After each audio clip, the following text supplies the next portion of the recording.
Hello everyone, welcome to my YouTube channel. मैं दीपिका मिश्रा। चलिए हम लोग आज की क्लास को अपनी स्टार्ट करते हैं। हम लोगों ने अभी तक क्या पढ़ रहे थे? अभी तक हम लोगों ने घर निर्माण योजना के बारे में डिस्कशन किया है कि मकान क्या होता है, हमारी रसोई कितने प्रकार की होती है, नक्शे कितने प्रकार के होते हैं, और घर निर्माण योजना में हमने विभिन्न चीज़ों के बारे में डिस्कशन किया है। आज हम लोगों की टॉपिक क्या है? वेंटिलेशन यानी संवातन। आज हम लोग संवातन के बारे में डिस्कशन करेंगे। जैसे हम लोग घर तो बहुत अच्छा बनवा लें, बट उसमें क्या वेंटिलेशन की व्यवस्था, अगर संवातन की व्यवस्था नहीं है तो क्या होगा, हमारा घर वो सही नहीं माना जाएगा, क्योंकि वह घर के व्यक्ति जो मेंबर हैं उनके स्वास्थ्य के लिए क्या होता है, हानिकारक होता है। इसलिए घर हम जो भी बनवा रहे हैं, जैसा भी बनवा रहे हैं, उसमें वेंटिलेशन का ध्यान रखना बहुत ज़रूरी है कि जो है घर में वेंटिलेशन की व्यवस्था हो। अब हम क्या आज पढ़ेंगे, हमारा वेंटिलेशन यानी संवातन क्या है, इसके बारे में हम लोग पढ़ेंगे। उसके बाद संवातन के बाद हम लोग क्या देखेंगे, विभिन्न प्रकार की गैसें जो कि हमारे वायुमंडल में पाई जाती हैं, उन कितनी मात्रा में पाई जाती हैं, कौन कौन सी गैसें पाई जाती हैं, इनके बारे में डिस्कशन करेंगे। उसके बाद हम लोग संवातन कितने प्रकार के होते हैं, इन सभी के बारे में आज हम लोग डिस्कशन करने वाले हैं। सो आप लोग जल्दी से क्लास को ज्वाइन कर लीजिए, क्लास को शेयर और लाइक कर दीजिए, जिससे ज़्यादा से ज़्यादा लोग क्लास को देख सकें। ओके, तो अब हम लोग आते हैं अपने टॉपिक पर। वेंटिलेशन, संवातन, यानी ये आज हम लोग की टॉपिक है। सबसे पहले हम लोग जानेंगे कि संवातन यानी वेंटिलेशन क्या है।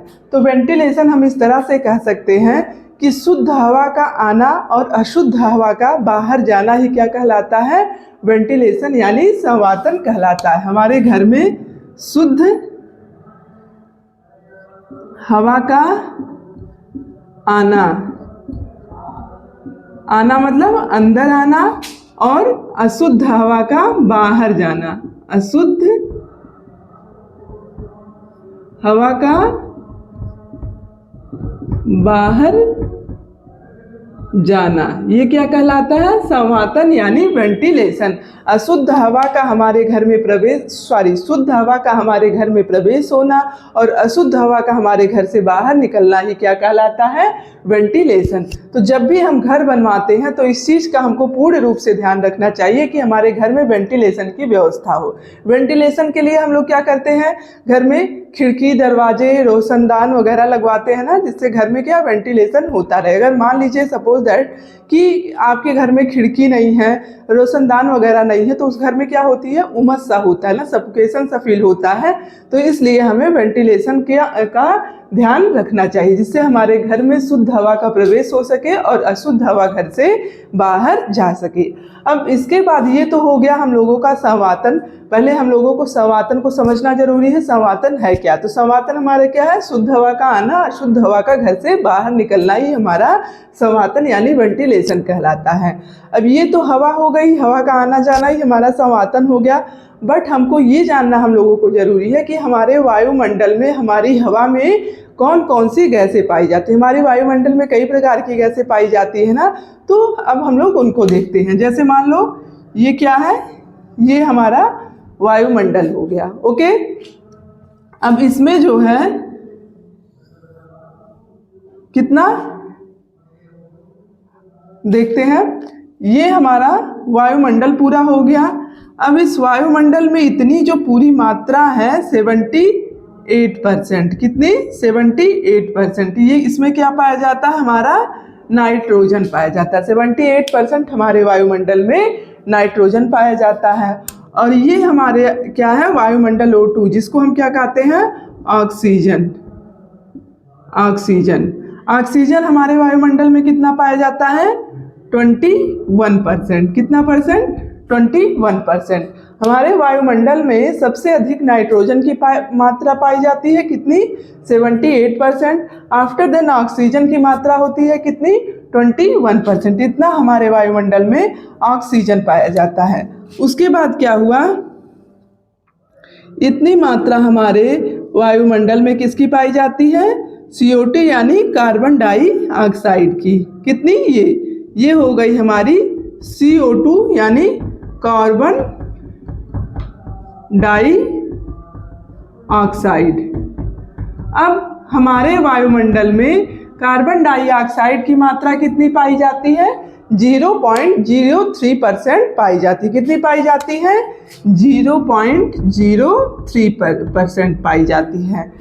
ये पॉइंट के आगे पहले जो जीरो है उसका कोई वैल्यू नहीं होता, उसका कोई मतलब नहीं है, बट पॉइंट के बाद जितने जीरो लगते हैं उसका वैल्यू होता है। तो पॉइंट के पहले जो जीरो है उसका कोई वैल्यू नहीं है, बट पॉइंट से पहले जीरो लगाना चाहिए। ओके, तो क्या कार्बन डाइऑक्साइड कितनी मात्रा में वायुमंडल में पाई जाती है? 0.03% पाई जाती है। और हमारी ऑर्गन जो है, ये हमारी हो गई ऑर्गन। ऑर्गन कितनी मात्रा में पाई जाती है? 0.93% पाई जाती है। कितनी? ऑर्गन जो है 0.93% पाई जाती है। और उसके बाद क्या पाया जाता है? अन्य गैसें। अन्य प्रकार की हमारी जो गैसें हैं वो पाई जाती हैं। तो वो कितनी मात्रा में पाई जाती हैं? अन्य प्रकार की गैसें। अन्य गैसें हमारी वायुमंडल में कितनी पाई जाती हैं? 0.04% पाई जाती है। कितनी? 0.04%। अब अन्य गैसों में जैसे हमारा हीलियम हो गया, हाइड्रोजन हो गया। हीलियम क्या होता है? सबसे हल्की गैस होती है। हीलियम, हाइड्रोजन, ऐसे जलवाष्प वगैरह ये सारे हमारे अन्य में आ जाते हैं। तो ये हमारा पूरा वायुमंडल है। वायुमंडल में सबसे अधिक मात्रा किसकी पाई जाती है? नाइट्रोजन की। किसकी? नाइट्रोजन। तो वायुमंडल में सबसे अधिक मात्रा नाइट्रोजन की पाई जाती है। उसके बाद ऑक्सीजन की पाई जाती है। कितनी? 21%। और कार्बन डाइऑक्साइड हमारे वायुमंडल में पाया जाता है कितना परसेंट? 0.03%। और आर्गन जो है ये कितना पाया जाता है? 0.93%। और अन्य गैसें जैसे हीलियम, हाइड्रोजन, जलवाष्प वगैरह वो हो गया, वो 0.04% हमारे वायुमंडल में पाई जाती हैं। तो ये तो हो गया हमारा वायुमंडल। इससे क्वेश्चन पूछे भी जाते हैं, हमारे वायुमंडल में सबसे अधिक कौन सी गैस पाई जाती है? तो नाइट्रोजन। हमारे वायुमंडल में कार्बन डाइऑक्साइड कितनी मात्रा में पाई जाती है? 0.03%। अब ये तो इसका एवरेज है, इसको इस तरह से भी दे सकता है, 20.95% होता है। अब इसको 21 भी दे सकता है। और एग्जैक्ट जो इसका मात्रा है, परसेंटेज है, वो 20.95% होता है। तो ये हमारा ऑक्सीजन हो गया। इस तरह से ऑर्गन पूछ सकता है कितनी मात्रा में पाई जाती है, तो 0.93% ऑर्गन पाई जाती है। ओके, तो ये हो गया कि हमारे वायुमंडल में कौन कौन सी गैसें कितनी मात्रा में पाई जाती हैं। अब इन सभी के बारे में हम एक एक करके देखते हैं। सबसे पहले हम ऑक्सीजन को देखते हैं। किसको? ऑक्सीजन। ऑक्सीजन को हम किससे प्रेजेंट करते हैं? O2 से। किससे? O2 से। तो ऑक्सीजन को हम O2 से प्रेजेंट करते हैं। अब ये हमारा जो ऑक्सीजन है, इसको अब हम लोग सबसे पहले ऑक्सीजन के बारे में समझेंगे।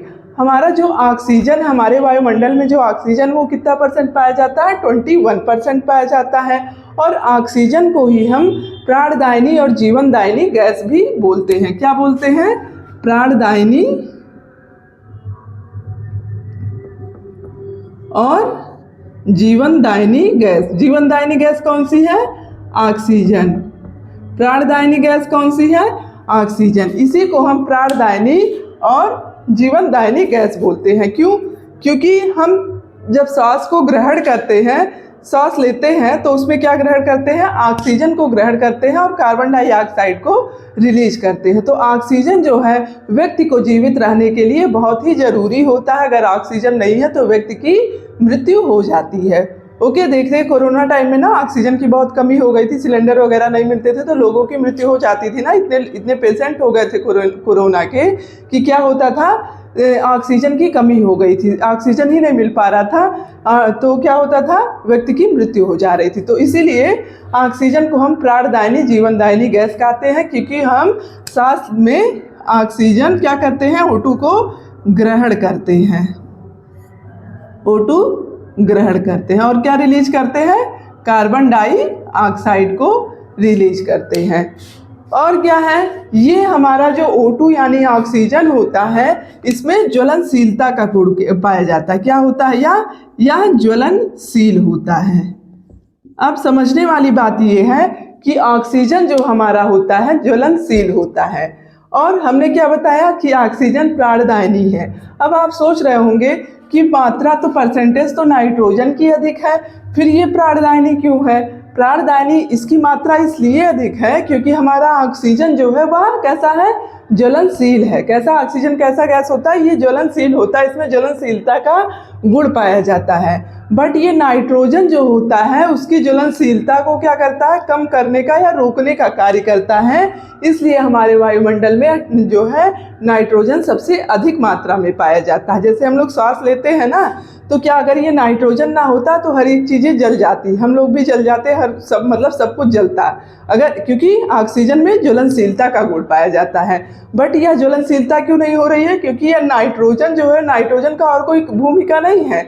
नाइट्रोजन का एक ही कार्य है कि यह ऑक्सीजन की ज्वलनशीलता को कम करने का कार्य करता है या ऑक्सीजन की ज्वलनशीलता को रोकता है। सपोज दैट, मान लीजिए ये क्या है, ये हमारा दीपक है, जल रहा है। अब इसमें हम क्या करेंगे, आप लाके क्या करिए, एक शीशा लगा दीजिए, लैंप वाला जो शीशा आता है उसको लाके इसके ऊपर रख दीजिए। तो यहाँ क्या होता है, खुला स्थान होता है शीशे का ना। अब ये दीपक जल रहा है, अगर आप इसके ऊपर लैंप के ऊपर, मतलब जो शीशा है उसके ऊपर अगर हाथ रख देते हैं या किसी पेज वगैरह किसी चीज़ से अगर उसको आप ढक देंगे तो क्या होगा, दीपक बुझ जाएगा। क्यों बुझ जाएगा? क्योंकि उसके अंदर ऑक्सीजन नहीं प्रवेश कर पाएगा, तो वह दीपक बुझ जाएगा। अब ऑक्सीजन जब प्रवेश करेगा तो ऑक्सीजन में क्योंकि ज्वलनशीलता का गुण पाया जाता है, इस कारण वह दीपक जलता रहता है। इसमें ऑक्सीजन जाता रहता है, ऑक्सीजन का प्रवेश होता है जिस कारण दीपक जलता है। बट इसको अगर हम ढक देंगे तो वो ऑक्सीजन इसके अंदर नहीं जा पाएगा और दीपक क्या होगा, बुझ जाएगा। तो ठीक उसी तरह से ये नाइट्रोजन क्या होता है, नाइट्रोजन जो है ये ऑक्सीजन की ज्वलनशीलता को कम करने का या रोकने का कार्य करता है। सपोज दैट, फॉर एग्जांपल के लिए आप लोग ले लीजिए, मान लीजिए दो बाइक वाले जा रहे हैं, आपस में भिड़ जाते हैं, एक्सीडेंट हो जाता है। किसी को मतलब कोई चोट नहीं लगती है बट एक्सीडेंट हो जाता है। अब दोनों लोग में क्या गुस्सा एक दूसरे के ऊपर होते हैं कि तुम्हारी गलती है, एक दूसरे के ऊपर बहुत गुस्सा हो रहे हैं, आपस में कहा सुनी बहुत ज़्यादा हो रही है। बस एक आदमी आता है, वो भी उसमें क्या करता है, एक तो गुस्सा है उसमें घी डालने का काम करता है। वो करता है हाँ भाई गलती इनकी है, इनको ऐसा नहीं करना था, इन्हीं की गलती से ऐसा हुआ है। आप दोनों ऐसे लाके लड़ा दिए बाइक, इसलिए ऐसा हुआ। तो वो उसमें क्या कर रहा है, और चढ़ाने, एक तो दोनों में लड़ाई खुद ही हो रही है, कहा सुनी हो रही है, वो उसकी गलती दे रहा है, वो उसकी गलती। दूसरा आदमी आता है, क्या कहता है कि हाँ गलती इनकी ही है, और उसमें क्या गुस्सा को और बढ़ा दे रहा है, उसके अंदर जो आग है गुस्से की उसको और बढ़ा दे रहा है। और दूसरा आदमी जो आता है वो क्या करता है कि भाई आप लोगों की गलती नहीं है, लक बाई चांस था, इत्तेफाक था कि आप लोग भिड़ गए, गलती किसी की नहीं है। तो वो क्या होता है, उससे उस आदमी को क्या होता है, वो गुस्सा को रोकने का कार्य करता है, कंट्रोल करने का कार्य करता है, उसके अंदर गुस्से की जो आग है उसको शांत करने का कार्य कर रहा है, जिससे दोनों मान जाते हैं, फिर शांति हो जाती है। तो ये जो दूसरा आदमी आता है जो बोलता है कि आप दोनों की गलती नहीं है, इत्तेफाक था, जो ये सारी चीज़ें हो गई, गलती किसी की नहीं है, तो वो क्या कर रहा है, वो नाइट्रोजन का काम कर रहा है। और जो चढ़ाने का, जो आके बोल रहा है कि नहीं आपकी गलती थी जिस वजह से, वो किसका कार्य कर रहा है, ऑक्सीजन का काम कर रहा है, यानी गुस्से को और बढ़ा रहा है, गुस्से में और आग लगा रहा है। तो वो ऑक्सीजन का काम कर रहा है, आग लगाने का काम, यानी ऑक्सीजन का कार्य। और दूसरा आदमी जो आके बोलता है कि नहीं गलती किसी की नहीं है, वो किसका कार्य कर रहा है, नाइट्रोजन का काम कर रहा है, यानी आग को जलने से, गुस्से को होने से, मतलब उससे जो गुस्सा जो बढ़ने वाला था उसको रोकने का कार्य कर रहा है। तो उसी तरह से ऑक्सीजन क्या है, ज्वलनशील होता है, नाइट्रोजन हमारा क्या होता है, उस ज्वलनशीलता को रोकने का कार्य करता है। इसलिए हमारे वायुमंडल में नाइट्रोजन की मात्रा अधिक पाई जाती है। और ऑक्सीजन हमने बताया कैसा होता है, इसमें ज्वलनशीलता का गुण होता है। और ये तो हमारा हो गया ऑक्सीजन।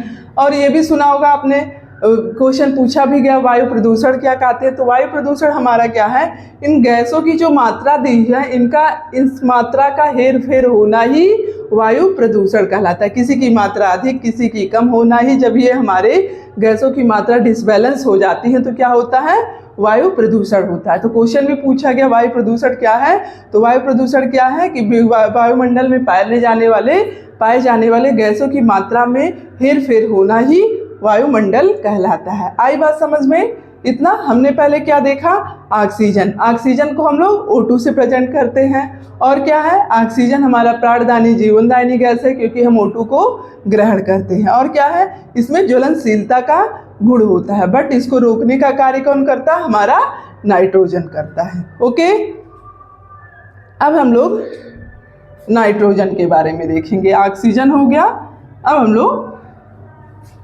नाइट्रोजन।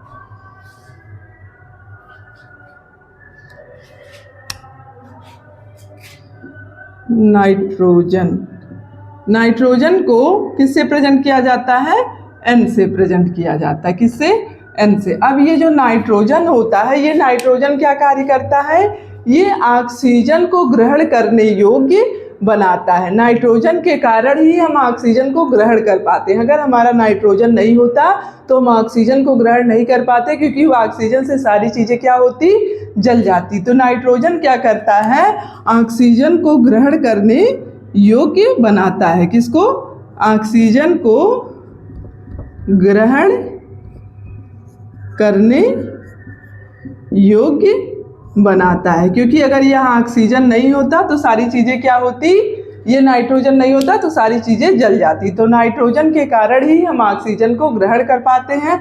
इस कारण हम कह सकते हैं नाइट्रोजन ऑक्सीजन को ग्रहण करने योग्य बनाता है। ओके,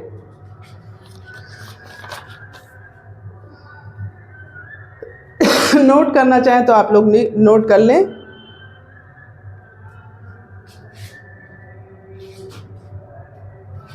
अब हम लोग कार्बन डाइऑक्साइड के बारे में देखते हैं।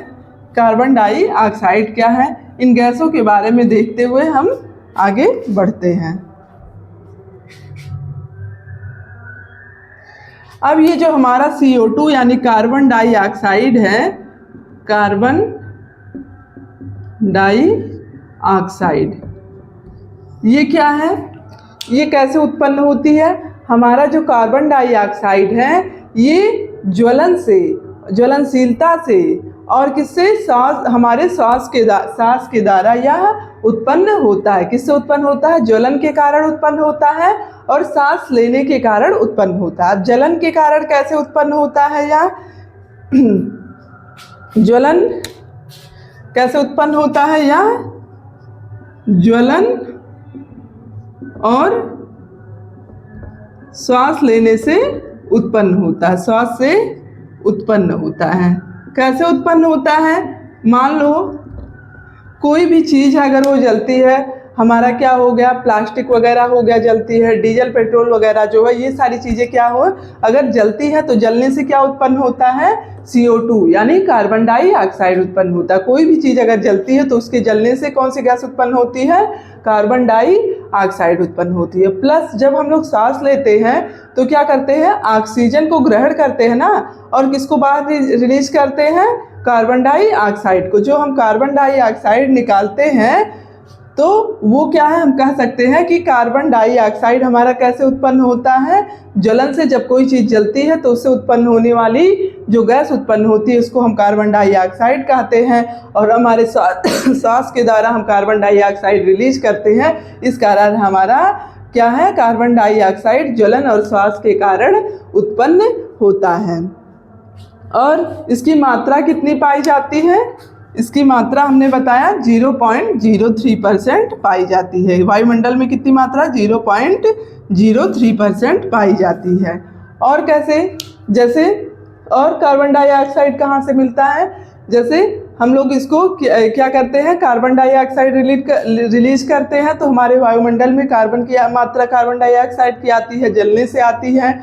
और हम लोग जब ऑक्सीजन हमारे जो पेड़ पौधे हैं वो क्या करते हैं, वो कार्बन डाइऑक्साइड को ग्रहण करते हैं और ऑक्सीजन को रिलीज करते हैं। हम लोग क्या करते हैं, ऑक्सीजन को ग्रहण करते हैं, कार्बन डाइऑक्साइड को रिलीज करते हैं। बट अपोजिट है, पेड़ पौधे क्या करते हैं, वो कार्बन डाइऑक्साइड को, हमारे द्वारा छोड़े गए कार्बन डाइऑक्साइड को वो ग्रहण करते हैं और उनके द्वारा छोड़े गए ऑक्सीजन को हम ग्रहण करते हैं। इस तरह से प्रकृति का जो नेचर है, प्रकृति का जो गुण है वो यही है कि वो जिसको रिलीज करते हैं उसको हम लोग ग्रहण करते हैं, हम जिसको रिलीज करते हैं उसको पेड़ पौधे ग्रहण करते हैं। इस तरह प्रकृति का सिस्टम जो है वह चलता रहता है। तो कार्बन डाइऑक्साइड ज्वलन से और श्वसन से उत्पन्न होती है।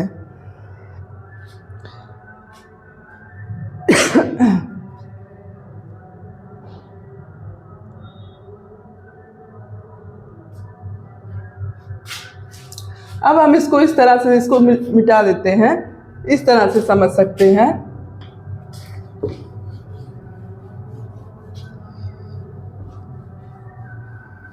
जैसे हमारा जो ऑक्सीजन है वो कैसा गैस वायु है, कैसा गैस है, वह शुद्ध वायु है। कैसी वायु है, शुद्ध वायु है।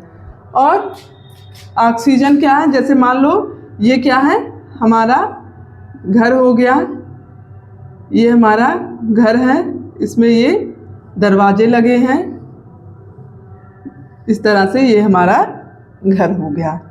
अब ऑक्सीजन क्या है, अब शुद्ध वायु जो है, शुद्ध वायु क्या होती है, हमारे दरवाजे खिड़कियों के माध्यम से अंदर जाती है। तो शुद्ध वायु हमारा ऑक्सीजन जो है O2 क्या है, या क्या होता है, यह भारी होता है। कैसा होता है, भारी होता है। और भारी होने के कारण यह क्या होता है, नीचे होता है। भारी होने के कारण इसमें नीचे होने का गुण पाया जाता है, या भारी होता है जिसके कारण नीचे यह रहता है। और हमारा अशुद्ध वायु क्या है, शुद्ध वायु तो अंदर जाती है, और अशुद्ध वायु क्या होता है, यह हल्की होती है। कैसी होती है, हल्की होती है। अशुद्ध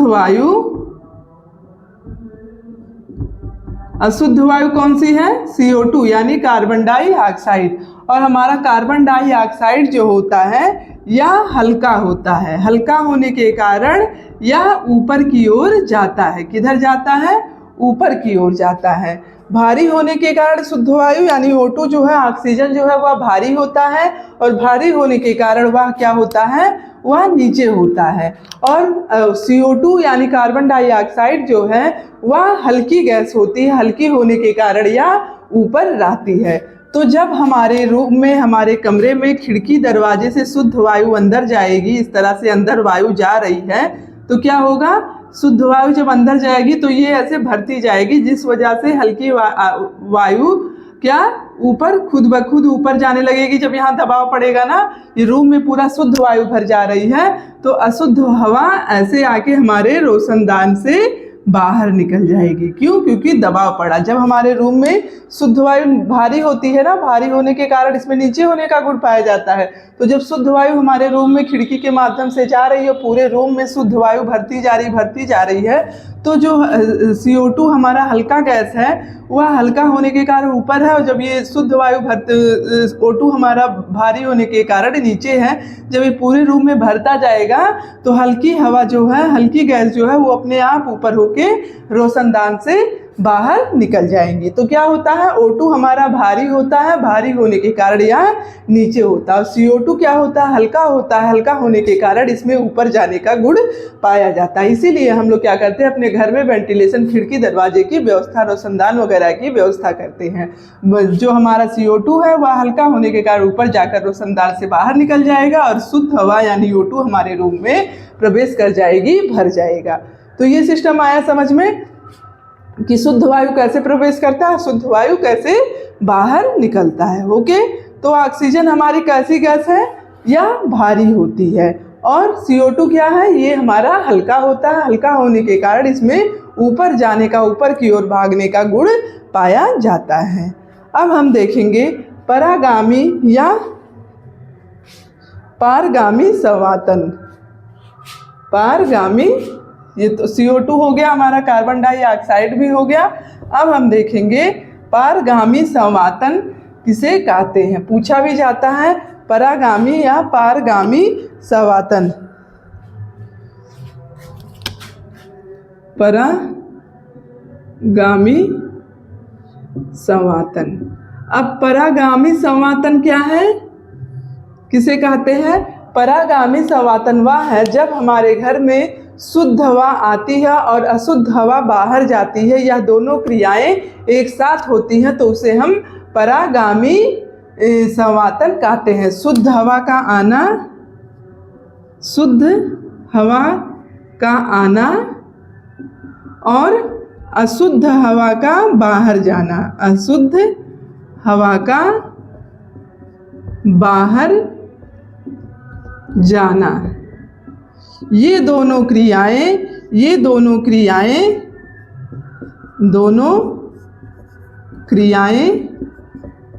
साथ होती हैं, तो उसे हम क्या कहते हैं? परागामी संवातन। जब हम क्या होता है, शुद्ध हवा अंदर आती है और अशुद्ध हवा बाहर जाती है, ये दोनों क्रियाएं एक साथ हो रही होती हैं, तब उसे हम क्या कहते हैं? परागामी संवातन या पारगामी संवातन। अब देखिए इधर से क्या हो रहा है, शुद्ध हवा अंदर जा रही है और अशुद्ध हवा ऊपर होकर बाहर निकल जा रही है। दोनों क्रियाएं एक साथ हो रही है ना, शुद्ध हवा अंदर जा रही है और अशुद्ध हवा ऊपर होकर बाहर निकल जा रही है, तो ये क्या है? परागामी संवातन। यहाँ दोनों क्रियाएं एक साथ हो रही हैं, शुद्ध हवा अंदर आ रही है, शुद्ध हवा बाहर जा रही हैं। तो जब ये दोनों क्रियाएं एक साथ होती हैं तो उसे हम क्या कहते हैं? परागामी संवातन। आई बात समझ में? ये हमारा हो गया पारगामी संवातन। ये भी क्वेश्चन एग्जाम में पूछे जाते हैं कि पारगामी संवातन या परागामी संवातन किसे कहते हैं। अब नेक्स्ट पॉइंट हम लोगों का क्या है? संवातन के प्रकार, जो हम लोगों का इम्पॉर्टेंट है। ये भी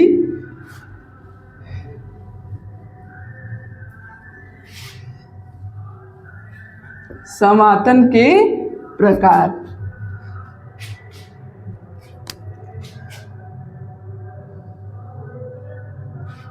संवातन के ये क्या है? प्रकार। संवातन यानी वेंटिलेशन जो हमारा होता है या 2 टाइप का होता है। कितने टाइप का?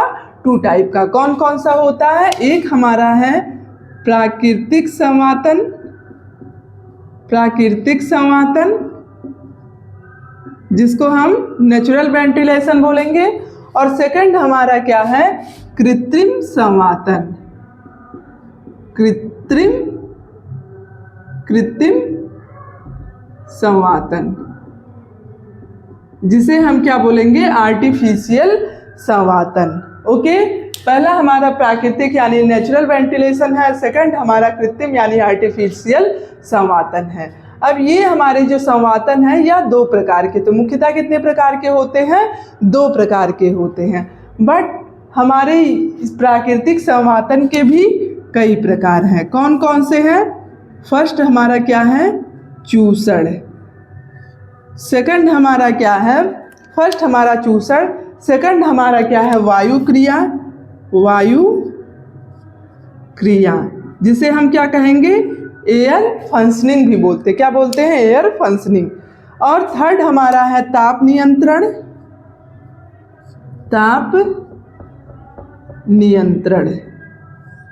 फोर्थ हमारा क्या है? संवहन धाराएं। क्या है? संवहन धाराएं। और लास्ट हमारा क्या है? विसरण यानी फैलना। तो प्राकृतिक संवातन भी हमारे कई प्रकार के होते हैं। चूसड़, वायु क्रिया, ताप नियंत्रण, संवहन धाराएं और 5वां विसरण यानी फैलना। और कृत्रिम संवातन जो है ये भी हमारे कई प्रकार के होते हैं। कौन कौन से? निर्वात, प्लीनल, सेकंड क्या है? प्लीनल। पहला हमारा क्या है? निर्वात, सेकंड प्लीनल और तीसरा हमारा क्या है, मिश्रित। क्या है, मिश्रित संवातन। तो ये हमारे संवातन के दो प्रकार हैं, प्राकृतिक संवातन और कृत्रिम संवातन। प्राकृतिक में हमारे ये आते हैं और कृत्रिम में हमारे निर्वात, प्लीनल और मिश्रित संवातन आते हैं। अब हम लोग एक एक करके सभी के बारे में समझेंगे।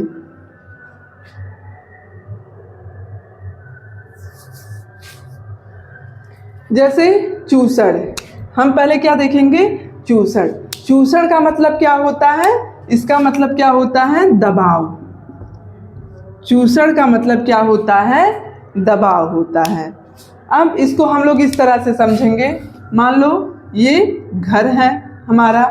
अब भारी हवा जो है, इसमें चूसड़ में क्या होता है, भारी हवा अंदर आती है और हल्की हवा पर दबाव डालती है, हल्की हवा क्या होती है, बाहर निकल जाती है। इसी को हम क्या कहते हैं, चूसड़ कहते हैं। जैसे या ये क्या है, भारी हवा अंदर आ रही है, भारी हवा क्या हो रहा है, अंदर आ रही है। अब हमारी जो हल्की हवा गैसें हैं, हल्की हवा जो है उस पर दबाव डालेगी ना, जब इसमें पूरा भारी हवा ऐसे ऐसे करके रूम में भर जाएगा, ऐसे ऐसे करके, तो हमारी हल्की हवा जो है वो ऊपर की तरफ जाएंगी ना, ऊपर की तरफ निकल जाएंगी, ये बाहर की तरफ। जब हमारे रूम में भारी हवा जाएगी अंदर करके पूरा भरती जाएगी, तो हल्की हवा पर दबाव पड़ेगा और हल्की हवा बाहर की तरफ निकल जाएगी। तो इसी को हम क्या कहते हैं, चूसड़ कहते हैं। आई बात समझ में। चूसड़ का मतलब क्या है, दबाव। जब भारी हवा अंदर जाती है और हल्की हवा पर दबाव पड़ता है तो हल्की हवा बाहर निकल जाती है, उसी को हम क्या कहते हैं, चूसड़। आई बात समझ में। ये हमारी भारी हवा है ना, कौन सी हवा है, भारी हवा। अब भारी हवा अंदर जा रही है तो पूरा भरते जा रही है, जिससे हल्की हवा पर क्या पड़ रहा है, दबाव पड़ रहा है। तो हल्की हवा दबाव पूरे रूम में जब यह भरती जाएगी तो हल्की हवा क्या नीचे तो आएगी नहीं, हल्की होने के कारण उसमें ऊपर जाने का गुण होता है, तो ऊपर जाते जाते ये क्या होगा, बाहर निकल जाएगी। तो इसी को हम कहते हैं चूसड़। भारी हवा का अंदर आना और हल्की हवा का बाहर जाना ही क्या कहलाता है, चूसड़ कहलाता है। अब क्या है, सेकंड हम लोगों का क्या है, वायु क्रिया। वायु क्रिया का है, इस वायु की स्वयं की क्रिया होती है। जैसे क्या, फैलना, वायु का स्वयं का गुण होता है, स्वयं की क्रिया होती है। वायु क्रिया यानी एयर फंक्शनिंग इसको बोलते हैं। तो वायु की स्वयं की क्रिया होती है, जैसे फैलना। सपोज दैट आप रूम में जाते हैं, मान लीजिए किचन में गए, आपका जो एलपीजी गैस होता है, मान लीजिए एलपीजी गैस जो है वो क्या है, लीक कर रहा है कहीं से, तो आपको रूम में जाते ही, किचन में जाते ही क्या पता चल जाता है कि गैस की स्मेल आ रही है। आपको महक से ही पता चल जाता है ना, तो स्मेल आ रही है। तो आप तो ये तो करेंगे नहीं कि पहले से जाके रूम में घुसते स्मेल आ रही है तो लाइटर जला देंगे, तो इससे क्या होगा, पूरे घर में आग लग जाएगी। तो ये कार्य नहीं करेंगे ना। अगर गैस की स्मेल आ रही है तो आप क्या करते हैं, खिड़की दरवाजे वगैरह जो होते हैं उनको खोल देते हैं। तो खोल देने से क्या होगा, वो गैस जो है वो बाहर निकल जाती है, उसका इफेक्ट खत्म हो जाएगा। अब कोई भी चीज़ है, मान लो इतना बड़ा है, अगर उसमें भरा हुआ है तो उसकी मात्रा क्या होगी, ज़्यादा होगी। कम दूरी में है, कम स्पेस में है तो उसकी मात्रा ज़्यादा होगी। बट वही अगर बड़े में आ जाए, ऐसे पूरा फैल जाए, तो उसकी मात्रा क्या होती है, कम। और फैलते फैलते क्या होता है, उसकी मात्रा एक समय ऐसा आता है जब वह खत्म हो जाता है। तो वायु क्रिया भी क्या है, वायु की स्वयं की क्रिया होती है, यानी फैलना, उसमें फैलने का गुण पाया जाता है। तो यही जब क्या होता है, हम एलपीजी गैस की गंध आने पर दरवाजा खिड़की वगैरह खोलते हैं तो वह बाहर निकल जाती है। इसी को हम क्या कहेंगे, वायु क्रिया कहते हैं। समझ में आई बात। वायु क्रिया क्या है, गैस की स्मेल आने पर हम खिड़की दरवाजे खोल देते हैं, वह बाहर निकल जाता है, यही हमारा वायु क्रिया है। वायु क्या है, वायु का गुण होता है क्या, वायु की स्वयं की क्रिया क्या होती है, फैलना। फैलने के कारण ही यह क्या होता है, बाहर निकल जाता है। इसी को हम वायु क्रिया कहते हैं। ओके।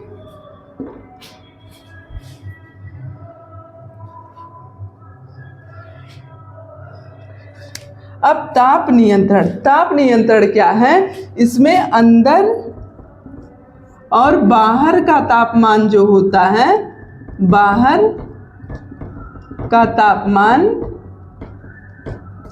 एक जैसा होता है। कैसा होता है, एक जैसा होता है। क्या है ताप नियंत्रण? क्या है ताप नियंत्रण में? क्या होता है, अंदर का जैसा तापमान है सेम वैसा बाहर का भी होता है, यानी अंदर बाहर दोनों का तापमान क्या होता है, इक्वल होता है, समान होता है। मान लीजिए कोई रूम जो है बंद पड़ा है तो उसमें क्या होगी, खिड़की दरवाजे वगैरह बंद है तो उसमें क्या होगी, गर्मी होगी, उमस होगी, है ना। क्या है, तापमान वहाँ का रूम का तापमान ज़्यादा होगा। बट अगर हम रूम को खोल देते हैं तो क्या होता है, उसमें से अंदर की हवा बाहर, बाहर की हवा अंदर प्रवेश करने लगती है, तो अंदर और बाहर दोनों रूम का क्या होगा, टेम्परेचर इक्वल हो जाएगा, समान हो जाएगा ना। तो इसी को हम ताप नियंत्रण कहते हैं, यानी अंदर और बाहर का तापमान जब एक जैसा हो यानी एक समान हो तो उसी को हम ताप नियंत्रण कहते हैं। अगर रूम बंद है आप उसको खोल देंगे, वेंटिलेशन का कार्य होने लगेगा तो दोनों का तापमान बराबर हो जाएगा। बट रूम चारों तरफ से पैक है, दरवाजे खिड़की वगैरह बंद है, तो बाहर का जो तापमान होगा सेम अंदर का तापमान वही नहीं होगा ना, अंदर का तापमान गर्म होगा। बट खोल देंगे तो दोनों का तापमान बराबर हो जाएगा क्योंकि वेंटिलेशन होने लगेगा। तो एक जैसा तापमान होने पर उसी को हम कहते हैं ताप नियंत्रण। अब हम लोग क्या देखेंगे, संवहन धाराएं। संवहन धाराएं क्या है, ज्योग्राफी में इसके बारे में आप लोगों ने पढ़ा होगा कि संवहन धारा क्या है। संवहन धारा हम कह सकते हैं जब गर्म हवा ऊपर की ओर और ठंडी हवा नीचे की ओर बहती है तो उसी को हम क्या कहते हैं, संवहन धारा। जब क्या, गर्म हवा ऊपर की ओर, किधर, ऊपर की ओर, और ठंडी हवा नीचे की ओर, किधर, नीचे की ओर बहती है तो उसी को हम क्या कहते हैं, संवहन धारा। आई बात समझ में। ज्योग्राफी में आप लोगों ने ये सब पढ़ा होगा कि संवहन धारा क्या है, जब गर्म हवा ऊपर की ओर बहती है और ठंडी हवा नीचे की ओर बहती है तो वही संवहन धारा कहलाता है। ओके, अब हम लोग क्या देखेंगे, विसरण, यानी विसरण को ही क्या कहा जाता है, फैलना कहा जाता है। क्या कहा जाता है, फैलना कहा जाता है। मान लीजिए आपने पूजा किया, हवन वगैरह किया, अगरबत्ती वगैरह जलाया, तो क्या किया, पूजा करने के बाद आपने क्या किया, दरवाजे को बंद कर दिया, दरवाजे को बंद कर दिया। थोड़ी देर बाद आप क्या करते हैं, जाके दरवाजे को जब खोलेंगे तो हवन का धुआं तो रूम में भरा है, प्लस अगरबत्ती आपने जलाया उसका भी धुआं भरा हुआ है। बट दरवाजे को जैसे आप लोग खोलेंगे धुआं क्या होगा, बाहर की तरफ आने लगेगा, यानी वह विसरित होने लगेगा, यानी फैलने लगेगा। उसी को हम लोग विसरण कहते हैं। आई बात समझ में। मान लो आपने अगरबत्ती जलाई, पूजा करने के बाद दरवाजे को बंद कर दिया, खिड़की वगैरह सब कुछ बंद है, तो क्या होगा, अगरबत्ती का धुआं उसमें घूम घूम के रहेगा ना। बट जब आप जाके दरवाजा खोलेंगे तो तुरंत से वह धुआं क्या होता है, बाहर की तरफ निकलने लगता है, फैलने लगता है। और फैलने को ही हम क्या कहते हैं, विसरण, यानी वह धुआं विसरित होने लगता है। तो इसी को हम फैलना यानी विसरण कहते हैं। आई बात समझ में। प्राकृतिक संवातन क्या है, यह प्राकृतिक नेचुरल होता है, इसमें हम लोगों का नहीं कोई कार्य रहता है। इसमें जो भी कार्य होता है, इसमें जो भी योगदान है वो किसका है, प्रकृति का है, इसमें हमारा कोई योगदान नहीं होता है। और यह क्या है, चूसड़। चूसड़ क्या है, इसमें दबाव, चूसड़ का मतलब दबाव होता है। भारी गैस जाएगी, हल्की गैस पे वायु पे दबाव डालेगी तो हल्की गैस बाहर निकल जाएगी, हल्की हवा जो है वो बाहर निकल जाएगी। और वायु क्या है, एयर फंक्शनिंग है। एयर फंक्शनिंग यानी वायु के स्वयं का गुण होता है, इसकी स्वयं की क्रिया होती है, स्वयं का अपना एक गुण होता है, एक क्रिया होती है, जैसे फैलना हुआ। अब फैलना हमने बताया वायु क्रिया के बारे में, एलपीजी गैस के बारे में बताया कि क्या होगा, दरवाजे खिड़की खोल देंगे जिससे वह बाहर निकल जाए। और ताप नियंत्रण क्या है, जब अंदर और बाहर का टेम्परेचर बराबर होता है तो उसे हम ताप नियंत्रण कहते हैं। संवहन धाराएं हमने बताया, गर्म धाराएं, गर्म हवा ऊपर की ओर नीचे और ठंडी हवा नीचे की ओर बहती है तो उसे हम संवहन धाराएं कहते हैं। विसरण हमने बताया कि जैसे फैलना, हवा का फैलना, धुआं वगैरह हमने बताया उसका फैलना, विसरण होना क्या कहलाता है, विसरण संवातन कहलाएगा। तो ये तो हुआ हमारा प्राकृतिक संवातन। अब आफ्टर देन हम लोग किसके बारे में, कृत्रिम संवातन के बारे में पढ़ेंगे, जो निर्वात, प्लीनल ये सारी चीज़ें हमारी इसके अंतर्गत आती हैं। अब निर्वात, सबसे पहले हम लोग देखेंगे कि निर्वात क्या है। हमारा निर्वात जो है ये हम लोगों के एग्जाम में आ चुका है।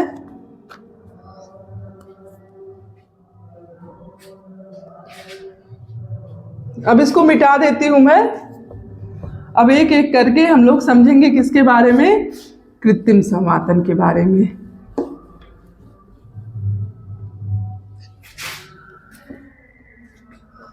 हमारा प्राकृतिक हो गया,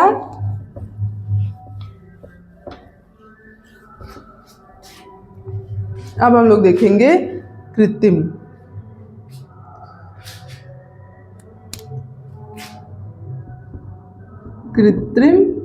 कृत्रिम संवातन या कितने प्रकार का होता है कृत्रिम संवातन, हमने बताया या भी 3 प्रकार का होता है। फर्स्ट आपका निर्वात, सेकंड आपका क्या है, प्लीनल, आफ्टर देन मिश्रित। ये क्या है, कृत्रिम संवातन के ये प्रकार हैं। अब निर्वात हमारा क्या है, इसमें निर्वात में क्या होता है, इसमें गर्म हवा को बाहर फेंका जाता है। क्या होता है, गर्म हवा बाहर फेंकी जाती है, बाहर फेंकना क्या कहलाता हमारा निर्वात। और प्लीनल क्या है, प्लीनल में क्या होता है, तेजी के साथ हवा का फेंकना। किसको, ठंडी, तेजी के साथ ठंडी हवा फेंकना। इसमें क्या होता है, गर्म हवा को बाहर किया जाता है और इसमें तेजी के साथ ठंडी हवा फेंकना। और मिश्रित हवा क्या है, मिश्रित हमारा संवातन क्या है, इसमें आपका ठंडी हवा, जैसे आपका इसमें ठंड, इसमें मिश्रित होता है। अब इसके बारे में बताएंगे। अभी आप इतना समझिए कि मिश्रित हवा के अंतर्गत हमारा जैसे एसी आएगा। अब निर्वात क्या है, इसमें गर्म हवा को बाहर किया जाता है। इसमें क्या होता है, ये प्राकृतिक नहीं कृत्रिम है। इसमें किसी यंत्र का यूज किया जाता है, किसी माध्यम का, किसी साधन का यूज किया जाता है। किसमें, कृत्रिम संवातन में। तो हम निर्वात में क्या करते हैं, इसमें किसी यंत्र के माध्यम से, किसके माध्यम से, किसी यंत्र के माध्यम से क्या करते हैं, गर्म हवा को बाहर निकालने का कार्य करते हैं। जैसे मान लो ये आपका घर है, क्या है, आपका घर है, ये दरवाजा लगा है। तो क्या किया जाता है, यंत्र के माध्यम से गर्म हवा को बाहर निकाला जाता है। जैसे एग्जास्ट, लोगों के घर में क्या होता है, गर्म हवा को बाहर निकालने के लिए चिमनी का प्रयोग किया जाता है, एग्जास्ट का यूज किया जाता है। तो गर्म हवा को बाहर निकालने का कार्य कौन करता है, एग्जास्ट। तो एग्जास्ट हमारा किसके अंतर्गत आएगा, निर्वात के अंतर्गत। निर्वात में क्या किया जाता है, गर्म हवा को बाहर निकालने का कार्य किसी यंत्र के द्वारा किया जाता है। अब जैसे ये हमारा घर है और ये हमारा रोशनदान है जिसमें एग्जास्ट लगा हुआ है। क्या, एग्जास्ट लगा हुआ है। अब ये क्या करेगा, यहाँ से जब हवा अंदर जाएगी तो हल्की हवा बाहर होकर क्या होगी, अशुद्ध और हल्की हवा, गर्म हवा जो है हमारी क्या होती है, हल्की होती है। और ठंडी हवा क्या होती है, हमारी भारी होती है। तो हवा ये जा रही है, भरते जा रही, घर में भरते जा रही है। तो हल्की गर्म हवा हल्की होने के कारण क्या होगी, इस तरह से रोशनदान से वह बाहर निकल जाएगी। क्या होगी, रोशनदान से हमारी गर्म हवा बाहर निकल जाएगी।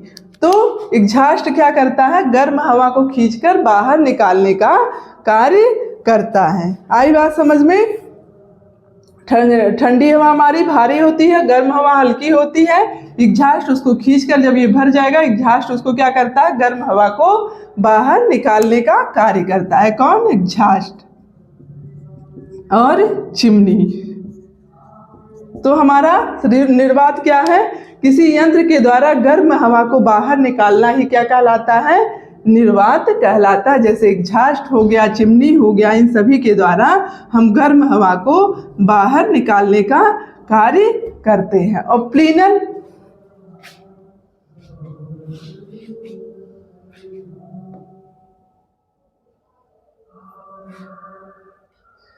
इसमें क्या होता है, इसमें तेजी के साथ ठंडी हवा को अंदर फेंकने का कार्य किया जाता है। किसके साथ? तेजी के साथ ठंडी हवा को अंदर फेंकने का कार्य किया जाता है। जैसे हमारा क्या हो गया, पंखा हो गया,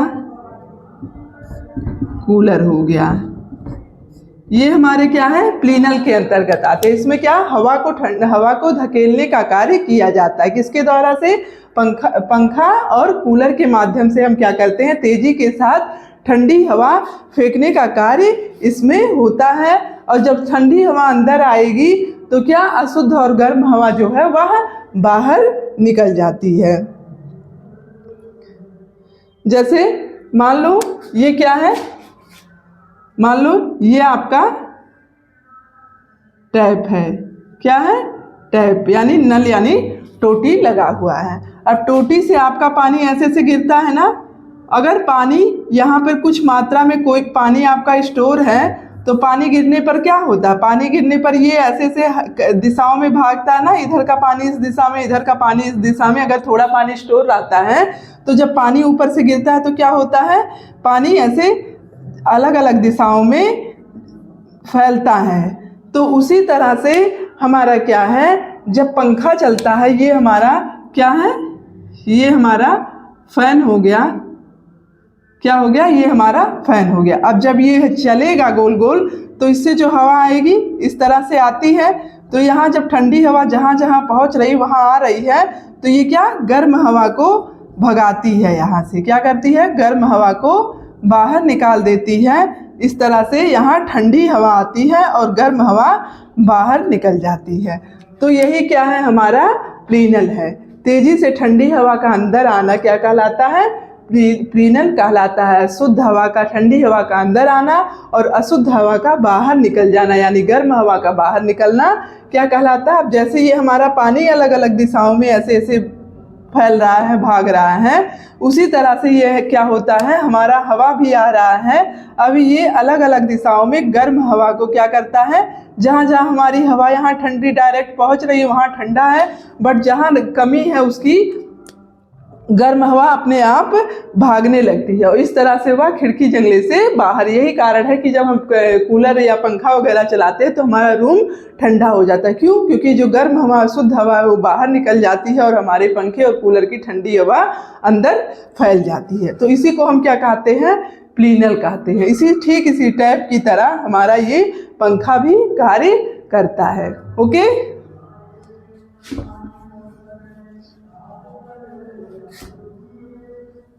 तो ये हमारा प्लीनल हो गया। अब मिश्रित क्या है, मिश्रित में क्या होता है, इसमें दोनों कार्य होता है।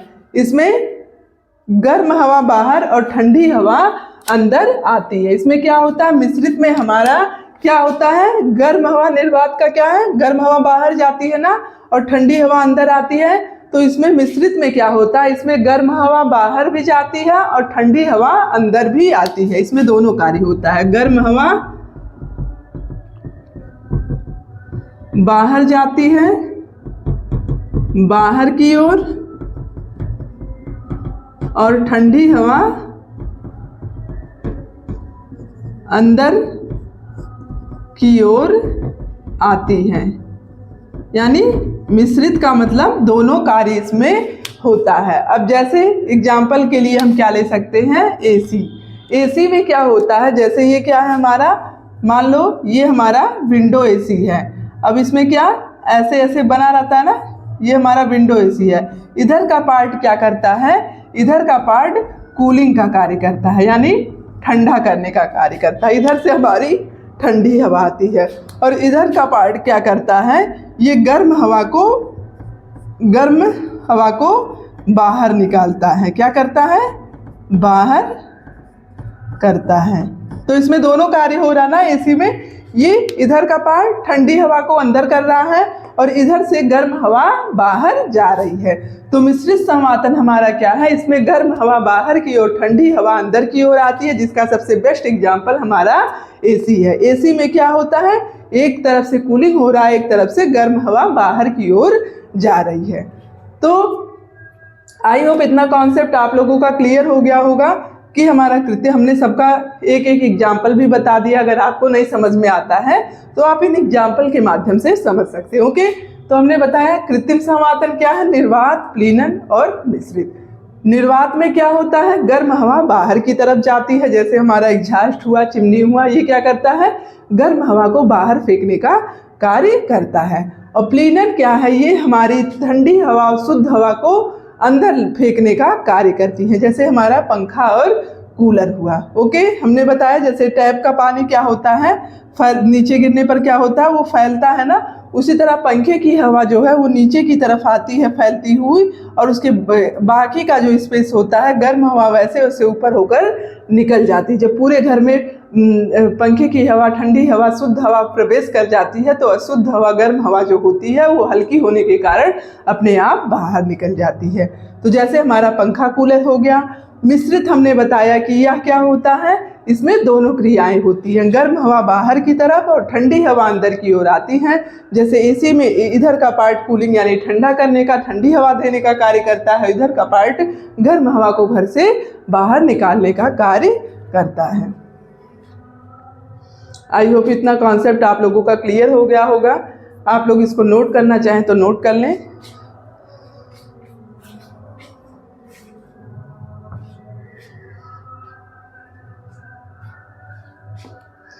अब हम लोग कुछ नोट्स, कुछ लाइनें हैं, कुछ इम्पॉर्टेंट चीज़ें हैं नोट्स, उनके बारे में देखेंगे।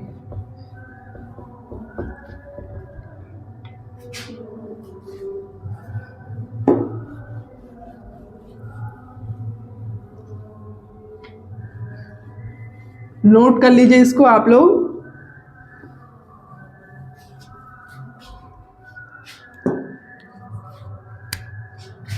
क्या है, नोट है, इम्पॉर्टेंट कुछ टॉपिक है जिनको आप नोट कर लीजिए। अब हम इस तरह से समझेंगे, रूम जितना छोटा होगा संवातन उतना मुश्किल होगा। रूम में सामान जितने ज़्यादा होंगे संवातन उतना मुश्किल होगा। क्या होगा, रूम जितना छोटा होगा संवातन उतना ही क्या होगा, मुश्किल होगा।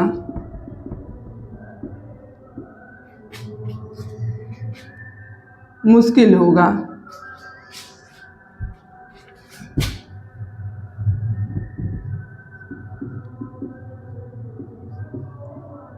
ओके, और सामान जितना रूम में ज़्यादा होगा, रूम में सामान ज़्यादा होगा तो भी क्या होगा, संवातन मुश्किल होगा। बट अगर रूम बड़ा है, क्या होगा, अगर रूम बड़ा है, कैसा है, बड़ा है, तो संवातन क्या होगा, सरलता से होगा। संवातन सरलता से होगा, सरलता से होगा। और अगर सामान भी कम है तो भी संवातन क्या होगा, सामान कम होने पर भी संवातन क्या होगा, सरलता से होगा। होने पर संवातन सरलता से होगा। अब इसको हम कैसे समझेंगे, जैसे हमने क्या बताया, रूम जितना छोटा होगा संवातन उतना मुश्किल होगा। जैसे क्या होता है, जैसे रूम छोटा होने पर अब इसमें मान लो गर्म हवा प्रवेश कर जा रही हैं, तो ये क्या, इसमें रूम में पूरा भर जा रही हैं, तो स्पेस कम होने के कारण इसमें क्या होगी, कोई भी गैस है, अशुद्ध हवा है, तो उसकी मात्रा क्या होगी, कम है ना, तो कम दूरी में है, तो इसमें क्या, पूरा इससे भर जाएगी। तो ये रूम छोटा पूरा गैस से भर गया, तो इसमें क्या होगा, वेंटिलेशन मुश्किल होगा। बट वही चीज़ अगर हमारी वही हवा इतने बड़े रूम में भर जाए, ये हवा इतने बड़े रूम में, छोटे रूम में भरी तो पूरा भरी हुई है, बट यही हवा अगर बड़े रूम में फैल जाए तो क्या होगा, यह फैलाव के कारण इसकी मात्रा महसूस कम होगी। तो हमको क्या होगा, रूम छोटा होगा तो समातन मुश्किल होगा। बट अगर रूम बड़ा है तो फैलाव के कारण और वेंटिलेशन की व्यवस्था भी है उसमें, तो क्या होगा, समातन सरलता से। कोई चीज़ जितनी छोटी है उसमें उसकी मात्रा उतनी ज़्यादा लगती है, और जब वो बड़ा हो जाता है तो उसमें फैलाव होने के कारण कम लगता है। जैसे गर्म हवा क्या है, इस रूम में छोटा होने के कारण भरी हुई है, इसमें कोई व्यक्ति रह रहा तो गर्मी ज़्यादा महसूस होगी ना। बट उतनी ही हवा अगर बड़े रूम में कर दिया जाए गर्म हवा, तो ये क्या पूरे में फैल जाएगी, तो थोड़ा गर्मी क्या लगेगी, कम लगेगी। ठीक वही चीज़ यहाँ पे है कि रूम जितना छोटा होगा संवातन उतना मुश्किल होगा, अगर रूम बड़ा है तो संवातन सरलता से होगा, यानी वेंटिलेशन सरलता से होगा। प्लस उसमें क्या, खिड़की जंगले भी होने चाहिए। और सामान ज़्यादा होगा, जब काफ़ी कंजेस्टेड रहेगा तो भी क्या होगा, सरलता से संवातन नहीं होगा। और सामान जब कम होगा, स्पेसियस रहेगा जगह, तो संवातन सरलता से होगा। ये टॉपिक वाइज आप लोग नोट कर लीजिए, क्वेश्चन पूछ सकता है कि रूम बड़ा होने पर संवातन कैसा होगा, सरल होगा या मुश्किल होगा।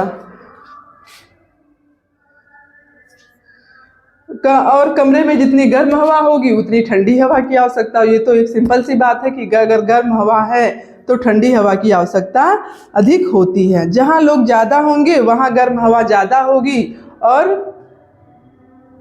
ठंडी हवा की आवश्यकता ज़्यादा होगी। जैसे जहाँ लोग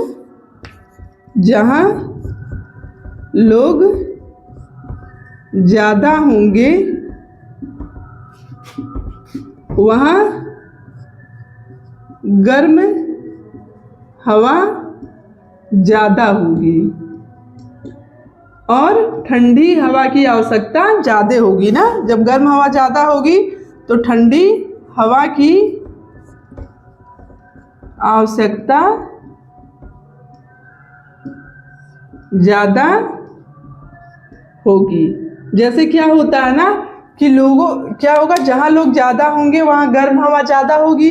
अब ये कॉन्सेप्ट आप लोग कैसे समझ सकते हैं, क्या लोग जैसे भीड़ से भी लोगों के द्वारा भी क्या होता है, उष्मा निकलती है ना, तो वो क्या करती है, गर्मी को फैलाती है। जैसे गर्मी में सट के सोना मुश्किल रहता है ना, क्योंकि लोगों के शरीर से भी उष्मा निकलती है ना, तो गर्मी लगती है, सफोकेशन सा फील होता है। बट ठंडक में क्या होता है, ठंडक के कारण एक दूसरे से सट के, मतलब एक कंबल में, एक ब्लैंकेट में कई लोग आ सकते हैं, क्योंकि ठंडक में हम सट के भी सो सकते हैं, गर्मी नहीं लगेगी, ठंड कम लगेगी, क्योंकि बॉडी से क्या उष्मा निकल रही है, गर्माहट प्रदान करने का कार्य कर रही है। ठीक उसी तरह से है, जहाँ लोग ज़्यादा होंगे तो क्या होगी, उष्मा से, शरीर से उष्मा ज़्यादा निकलती, ज़्यादा लोग के शरीर से ज़्यादा उष्मा निकलेगी तो गर्मी भी ज़्यादा होगी, तो वहाँ हमें किसकी आवश्यकता होगी, ठंड हवा की आवश्यकता ज़्यादा होगी। समझ में आई बात। इसीलिए जहाँ लोग ज़्यादा होते हैं वहाँ गर्मी ज़्यादा होती है ज़्यादा महसूस होती है। कम लोग होने पर ठंडी हवा कम चाहिए होती है। कितना कम लोग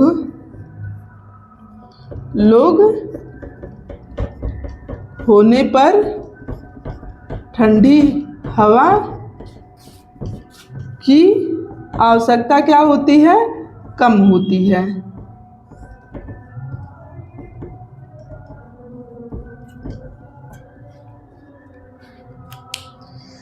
ठंडी हवा कम चाहिए होती है। अब जैसे कम लोग रहेंगे, दूर रहेंगे, तो उष्मा का, जो लोगों के शरीर से उष्मा निकल रही है, दूर रहेंगे और कम लोग रहेंगे तो उतनी उष्मा नहीं हो पाएगी ना, तो गर्माहट नहीं होगी ज़्यादा, तो उस कारण ठंडी हवा की आवश्यकता उतनी नहीं होगी। बट अगर पास लोग, पूरा लोग भरे हुए हैं, एक रूम लोगों से भरा हुआ है, तो क्या होता है, ठंड नहीं लगती है। एग्जाम्पल के लिए जैसे पार्टी वगैरह में क्या जाते हैं लोग, क्या फेमस किए कि लड़कियों को तो पार्टी में ठंडक ही नहीं लगता है।